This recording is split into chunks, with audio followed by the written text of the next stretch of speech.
सदैव जागरूक करने का काम किया है। मेरे अंबेडकर नगर वासियों को मैं नमन करता हूं और आज ये विकसित भारत संकल्प यात्रा देश के इतिहास में एक ऐसे पहले प्रधानमंत्री जिन्होंने एक ऐसी बीड़ा उठाई है, एक ऐसा संकल्प लिया है कि मैं ना रुकूंगा और मैं ना झुकूंगा, मैं ना रुकूंगा और मैं ना झुकूंगा जब तक मेरे एक एक देश के नागरिक को प्रगति की ज्योति और विकास की ज्योति की उज्ज्वला में मैं ना ला पाऊं। 9 वर्षों का ये सफर रहा है मेरे भाई और बहनों,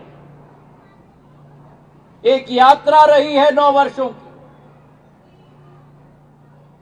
पर पूर्व प्रधानमंत्रियों की तरह ये यात्रा ऐश और आराम की नहीं, ये यात्रा मेहनत की, मशक्कत की, ये यात्रा सुबह के सूर्य के किरण के साथ शुरुआत होने वाली रात के 12 बजे तक निरंतर प्रयासरत आपके ही देश के प्रधान सेवक, प्रधान रक्षक, प्रधानमंत्री नरेंद्र मोदी जी की यात्रा और सफर आपके विकास और प्रगति के लिए रही है। एक सपना है, एक संकल्प है कि मां भारती को एक विकासशील देश से एक विकसित देश में परिवर्तित करना है। एक यात्रा है जिसका एक सपना है कि मां भारती को आत्मनिर्भर बनाना है। एक यात्रा है जिसमें एक सपना है कि भारत मां को विश्व गुरु और विश्व का मार्गदर्शक में परिवर्तित करके ही चैन की सांस लेना है। एक यात्रा है, एक सफर है जिसमें देश के गरीबों को देश का गौरव में परिवर्तित करना है। एक यात्रा है, एक सफर है जहां एक गरीब युक्त भारत को गरीब मुक्त भारत में परिवर्तित करना है।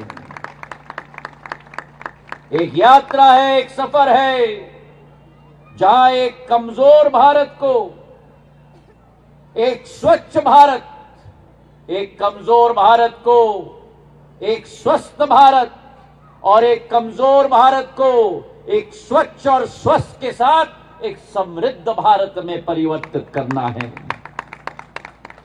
यह सपना है करोड़ों जनता जनार्दन की भारत का, और इसी सपने को नामुमकिन में अगर मुमकिन करने का नेतृत्व किसने संभाला है तो हमारे प्रधानमंत्री नरेंद्र मोदी जी ने संभाला है। मेरे भाई और बहनों, इस यात्रा, इस सफर के 2 मुख्य बिंदु हैं।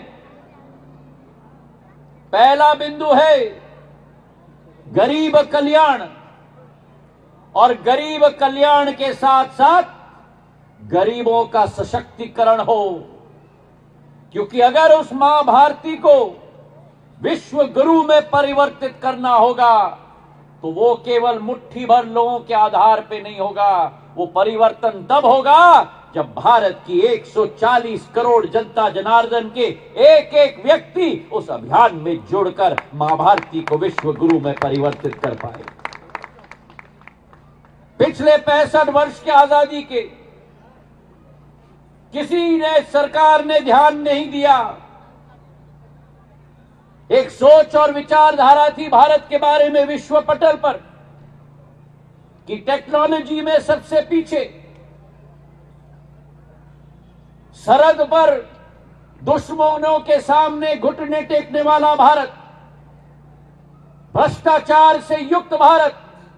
और जब 9 साल ये सफर करने के बाद इस पायदान पर हम लोग पहुंचे हैं, हमें यकीन नहीं आता कि वही भारत आज है जो भारत 10वें नंबर पे था आर्थिक महाशक्ति के रूप में 2014 में, आज वही भारत 5वें नंबर पर आ चुका है पूरे विश्व पे मेरे भाइयों बहनों।